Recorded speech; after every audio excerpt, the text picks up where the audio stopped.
I've got to be quick, but here's the Septuagint, and it's David writing after he was captured by the Philistines, or apparently that's what the other document says.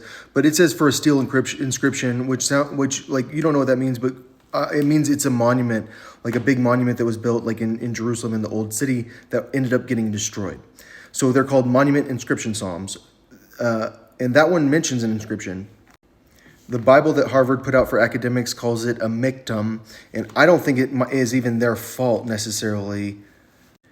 The Baylor Study Bible calls it a miktam also. So I looked up miktam, especially because the New American Standard calls it a miktam of David.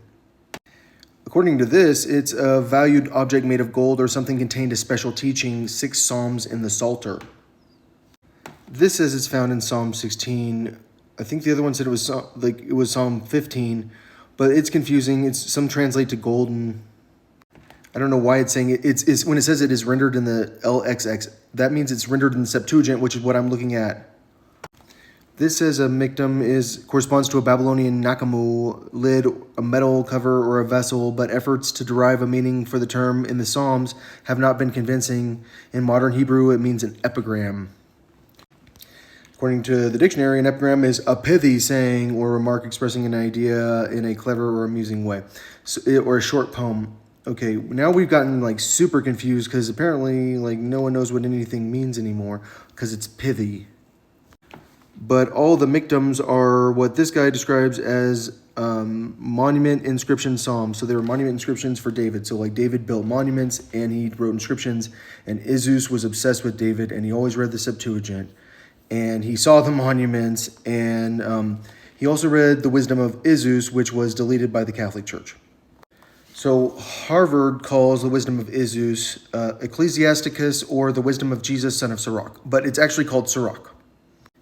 They say it's not in the Jewish canon, but it was in the Septuagint, which was like a miracle. Like the Quran's a miracle. Like what is Islam? We believe the Quran is a miracle.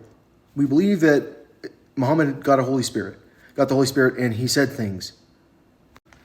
Septuagint is very, very similar to the Holy Spirit. Like it's very similar to Muhammad. It's a miracle. Like 70 people go to separate rooms. Everyone knows they're not together. And how they write the same document? Do they all memorize the Septuagint? That's like your worst nightmare. Have you read the Hebrew Bible? So I am very, very confused about which book is which. Like I couldn't find Sirach this time because he changed the name to Ecclesiasticus, because I had the old version and it was just called Sirach. But Sirach is Izus' father. And Izus was probably the most important writer at the time of Izus, like the actual Jesus. And everyone worked so hard to change his name. I don't want to talk about it anymore.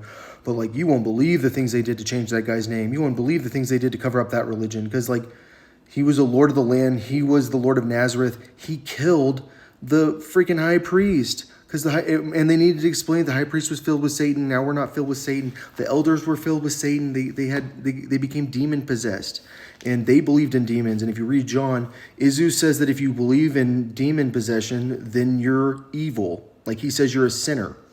And he doesn't say you're evil. He says you're sinning.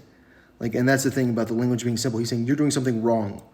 Like when you believe in demon possession. So in the Septuagint, there are all these books that are not included. The Reigns, this 1 and 2 supplements. Esdras is in like the Catholic Apocrypha. I'm talking about the academic Bible that we all get. But I found the name Wisdom of Izus by looking at the Septuagint because I couldn't find Sirach. I was like, where's Sirach? Where's Sirach? Oh, Wisdom of Izus. Wait. That's my favorite book of the Bible because I counted it as my Bible because like I have my own Bible, and that's why I was following the Catholic Bible because I have to follow the Catholic Bible. It's crazy how like the Catholic Bible accidentally leads you to it because they have more books than you. Yeah, I don't like Maccabees though.